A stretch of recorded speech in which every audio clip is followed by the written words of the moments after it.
Okay, great morning to all of you.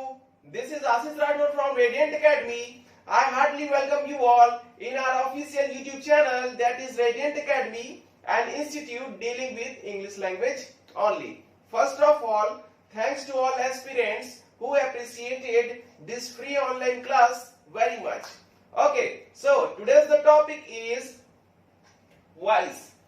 I will make the two part of voice because it is very lengthy and it is very most important also. So let's get started. Okay, so first of all, आपको देखिए यहाँ पर क्या है, definition. बहुत लोग definition की spelling गलत लिखते हैं, डेफिनेशन बोलते हैं. सबसे पहली चीज तो मैं इस वीडियो को स्टार्ट करने के पहले बताना चाहूंगा कि ये डेफिनीशन है, NI. बहुत लोग इसको NATION नेशन लिखते हैं, नेशन. ध्यान दीजिएगा. ओके, तो चलिए स्टार्ट करते हैं डेफिनीशन से. So, voice is the form of verb that indicates whether the subject of the sentence performs the action or receives the action. Definition से क्या समझ आया? Word to word translation करें, ऑटोमेटिक समझ आ जाएगा. Voice is the form of verb.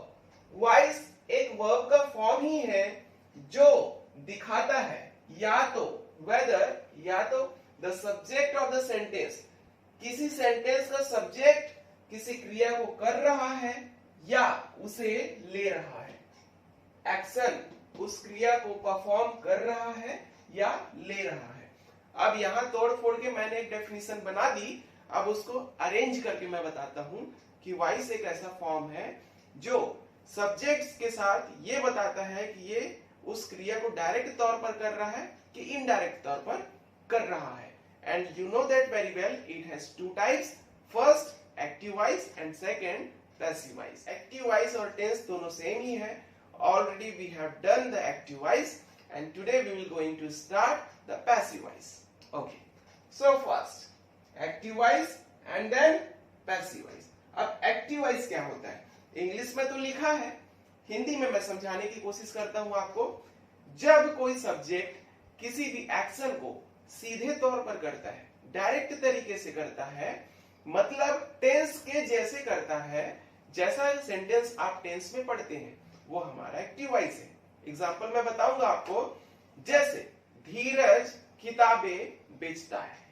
ठीक है, अब यहां पर ध्यान से देखिए सेंटेंस को, धीरज किताबें बेचता है. ठीक है, अब देखिए यहां पर सब्जेक्ट क्या हो रहा है, सामने में आ रहा है. तो सामने में आ रहा है कौन, धीरज, बेचने का काम करने वाला आदमी. ठीक है, सेलर. तो बेचने का काम कौन कर रहा है, धीरज. सब्जेक्ट हमेशा पहले आएगा. Passive voice, when the subject of the sentence receives the action, जब वो इनडायरेक्ट तरीके से अपने आप में लेगा. जैसे इसी सेंटेंस को मैं पैसिव वॉइस में कन्वर्ट करूं हिंदी में, किताबें धीरज के द्वारा बेची जाती है.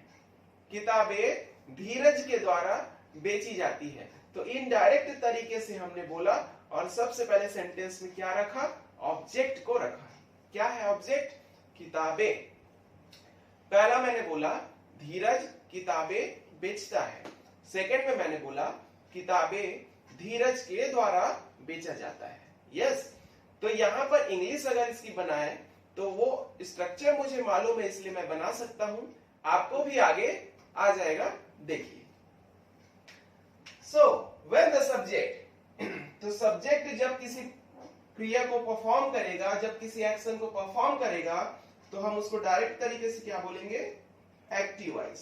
सो धीरज सेल्स, धीरज सेल्स बुक्स. धीरज किताबें बेचता है. नेक्स्ट, पैसिव वॉइस में अगर इसी को कन्वर्ट करें, this is the active voice. अब पैसिव वॉइस में इसको कन्वर्ट करें तो क्या होगा, पहले तो जान लीजिए ये धीरज क्या है, हमारा सब्जेक्ट. सेल क्या है, हमारा मेन वर्ब. एंड बुक क्या है, ऑब्जेक्ट. तो ऑब्जेक्ट की इंपॉर्टेंस सबसे पहले. So books, books are sold by Dheeraj. Books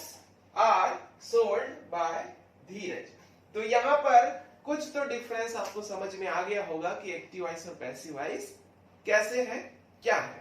आगे की स्लाइड में डिफरेंस देखते हैं। ओके, तो इस स्लाइड में आप देखेंगे कि what is the difference between active voice and passive voice. बहुत लोगों को ये कंफ्यूजन होता है कि कैसे एक्टिव वॉइस का यूज करना है और कैसे पैसिव वॉइस का यूज करना है। तो सबसे पहले यूज करने के पहले आपको समझना होगा इन दोनों के नेचर को और इन दोनों के यूसेज को। चलिए देखते हैं। First, active voice. Active voice related with subject. Related with subject means कि एक्टिव वॉइस में किसकी इंपॉर्टेंस होती है, सब्जेक्ट की। मतलब सब्जेक्ट पे शुरू होगा सेंटेंस और ऑब्जेक्ट पे खत्म होगा। ठीक है, इंपॉर्टेंस बोलिए या प्रायोरिटी बोलिए या सिग्निफिकेंस बोलिए, सब्जेक्ट की ही होती है। तो पैसिव वॉइस में किसकी होगी, ऑब्जेक्ट की। तो यहां जैसे मैंने सब्जेक्ट लिखा तो यहां पर मैं पैसिव वॉइस में ऑब्जेक्ट। ठीक है, next, priority of the subject. तो यहां पर क्या होगा, priority of the object. Next, meaning is more clear and direct. जैसे मैं आपको एक सेंटेंस बताया था कि धीरज किताबें बेचता है, तो यहां पर एक डायरेक्ट सेंस में हमको पता चल रहा है कि धीरज किताबें बेचने का काम करता है। ठीक है, अब यहां पर मैं इसको घुमा फिरा के बोलूं कि किताब धीरज के द्वारा या किताबें धीरज के द्वारा बेची जाती है, कितना लंबा सेंटेंस हो रहा है। तो ये थोड़ा सा कंफ्यूजिंग होता है, इसका जो डेफिनेशन बोल सकते हैं या इसकी मीनिंग बोल सकते हैं, थोड़ा सा लेंथी होता है, सो कंफ्यूजिंग। लास्ट में पता चलता है कि उस काम को कर कौन रहा है। नेक्स्ट, शॉर्ट इन नेचर, ये होता है लॉन्ग इन नेचर। कैसे, Dheeraj sells books, 3 words.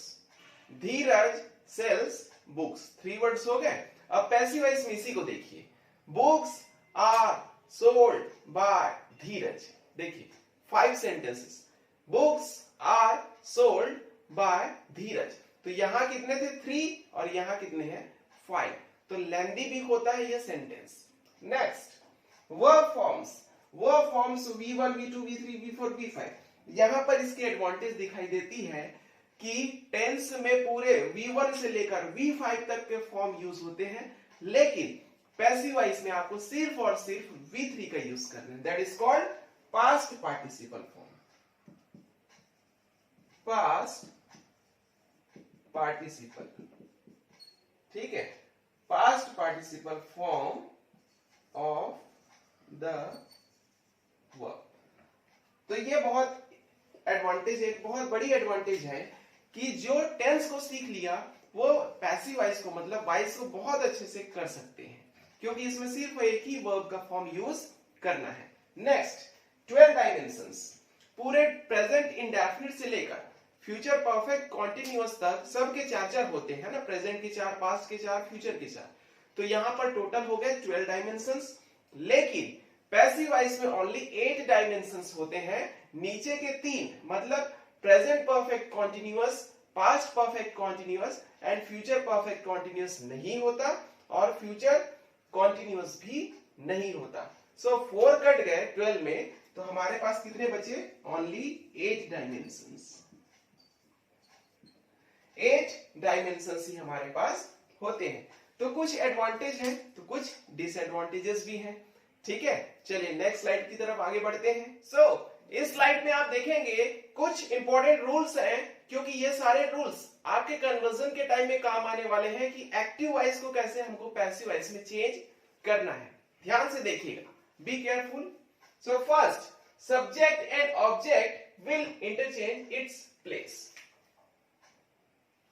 Rule क्या बोलता है, जैसे एक सेंटेंस अभी मैंने बताया था, धीरज सेल्स बुक्स, ये हमारा किस में है, एक्टिव वॉइस में है। ठीक है, तो धीरज क्या है, हमारा सब्जेक्ट, बुक है हमारा ऑब्जेक्ट। पैसिव वॉइस को ध्यान से देखिए, पैसिव वॉइस में बुक पहले आ जाएगा, बुक्स। ठीक है, धीरज क्या है, लास्ट में चला जाएगा,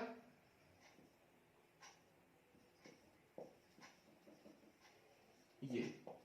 तो पहला रूल इतना ही बोलता है कि सब्जेक्ट और ऑब्जेक्ट अपने प्लेस को क्या कर लेंगे, इंटरचेंज कर लेंगे।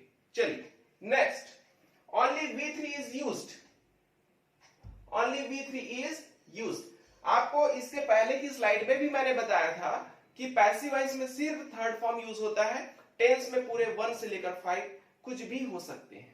आगे देखते हैं, helping verb depends on object not subject. बहुत ध्यान से देखिएगा, यहां पर धीरज जो कि सिंगुलर है,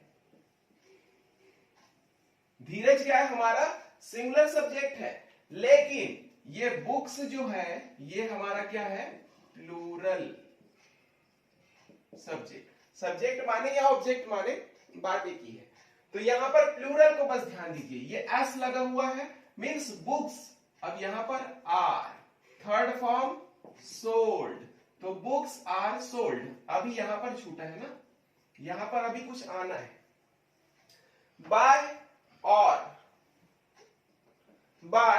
और with preposition is used before subject। तो किसी सेंटेंस में अगर सब्जेक्ट दिया है, सेंटेंस में अगर कर्ता करने वाला दिया है, तो उसके पहले बाय या विद का भी यूज होता है। ध्यान से सुनिए, विद का भी यूज होता है, न सिर्फ बाय का, विद का भी यूज होता है। चलिए देखिए, यहां पर धीरज काम करने वाला है, बुक्स आर सोल्ड बाय धीरज।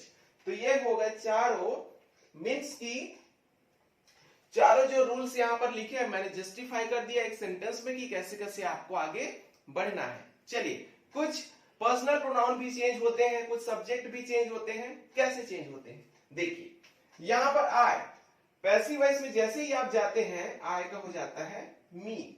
जैसे मैं बोलूं यहां I sell books, so passive voice books are sold by me, तो बाय मी करके आता है। तो यहां पर आप बाय डिफॉल्ट बाय लगा सकते हैं। वी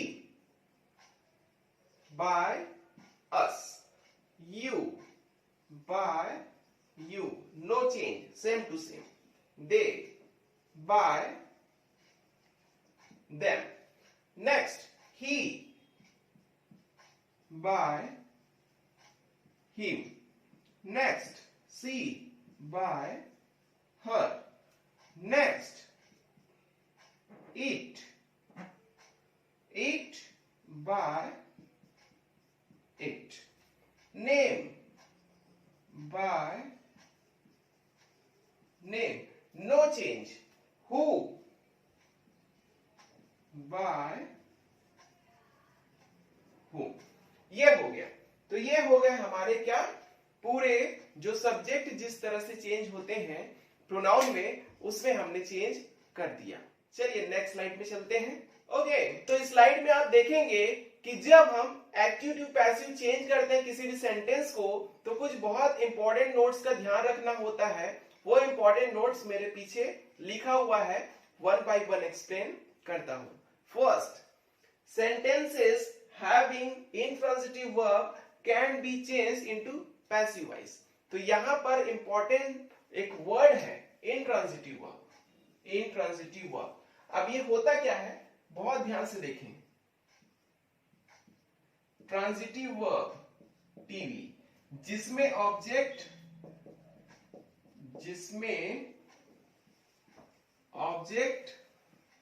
हो, ठीक है, जिसमें ऑब्जेक्ट हो।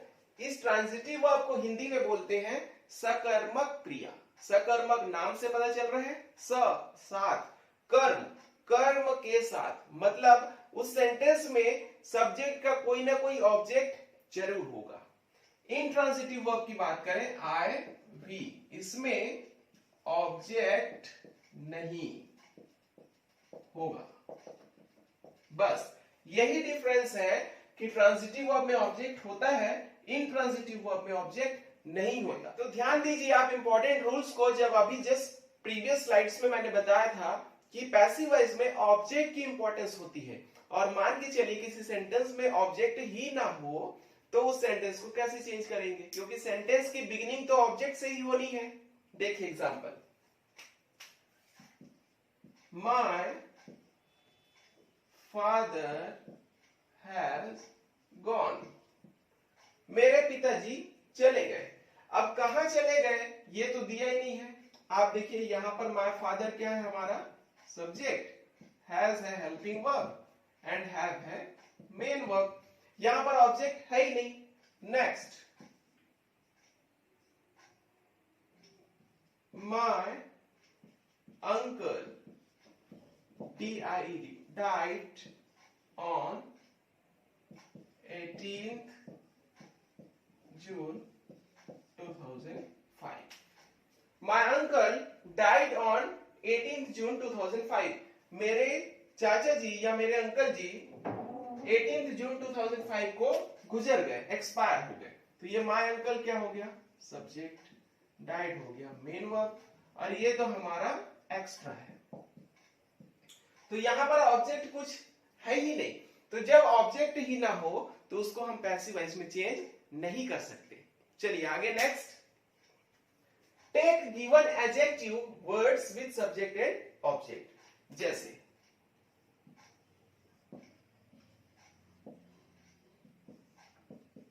Poor man feeds the black dog. ठीक है, अब देखिए यहां पर poor man feeds the black dog. अब यहां देखिए मैन ये है हमारा सब्जेक्ट, तो इसकी एडजेक्टिव क्या है ADJ poor, feeds main verb, dog but adjective क्या है हमारा ये, और पूरा क्या है टोटल ऑब्जेक्ट। यहां देखेंगे पुअर मैन गरीब व्यक्ति एक काले कुत्ते को खिलाता है या खाना खिलाता है। ठीक है, कौन खिलाता है गरीब व्यक्ति, किसको काले कुत्ते को, ब्लैक डॉग को। ठीक है, तो देखें यहां पर एडजेक्टिव यहां पर भी एडजेक्टिव, तो इसको छोड़ना नहीं है आपको पैसिव वॉइस में। ये हो गया, ये दोनों है हमारे एक्टिव वॉइस, और ये एक्टिव वॉइस ये है हमारा। अब ये होगा हमारा पैसिव वॉइस में conversion, the black dog, the black dog feeds, जो कि प्रेजेंट इंडेफिनिट है, मैं इसको चेंज कर रहा हूं is, third form fed, the black dog is fed by, किसके द्वारा poor man, poor man. Next, use when we don't know the subject. देखिए मैंने बोला था कि जब सब्जेक्ट हमको पता ना हो या जहां पे सब्जेक्ट हो ही ना, वहां पर हम पैसिव वॉइस का यूज करते हैं। कैसे,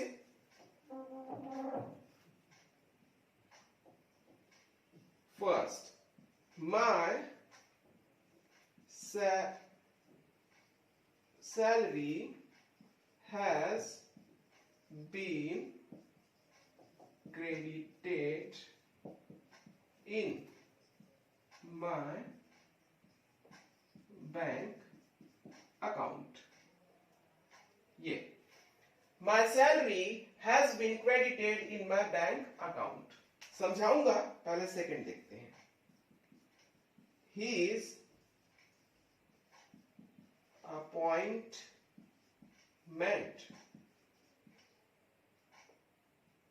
letter will be typed। ये हो गया। देखिए दो सेंटेंस पहले लिखे हैं।